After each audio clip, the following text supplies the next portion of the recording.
过来伫英国，讲有一个17岁少年人，2年前甲伊妈妈甲外公出国旅行来失踪，一直到最近，法国一个驶货车的司机才发现，这个囡仔家己一个人歇伫咧山区，才通报警方。讲是因为伊无想要甲妈妈去做宗教灵修的生活，才会偷偷来离开。即马警方已经联络到伊的外妈，讲要甲伊带回去英国。法国检方15日图鲁斯的记者会指出，现年17岁英国少年巴蒂知影老母想要搬到北欧的芬兰去住，巴蒂无想要搁缀老母过一种世界走的日子，所以讲下定决心家己离开。Lorsque sa mère a indiqué qu'elle envisageait de partir avec lui en Finlande, ce jeune a compris qu'il fallait que ce périple s'arrête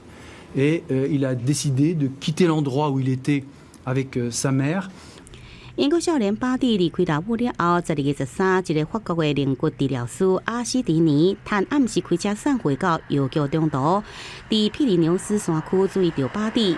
巴蒂上车就讲家己是互老母绑架，并且使用阿斯迪尼的手机甲人伫英国的外妈来联络，表示伊想要回去住的。Donc je pense qu'une fois qu'il sera retourné, j'espère en tout cas en Angleterre ou quoi, qui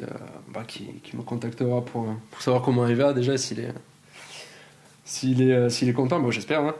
根据警方的资讯，2017年9月30，11岁巴蒂和老母梅兰妮带离开英国曼彻斯特。巴蒂对法国警方讲，伫外口流浪6年，甲老母过灵修的生活，包含自我疗愈、冥想、感觉甲世界来计算。英国警方讲，巴蒂上紧1日就使回去英国，甲外妈来团圆。公视新闻，陈婉庆编译。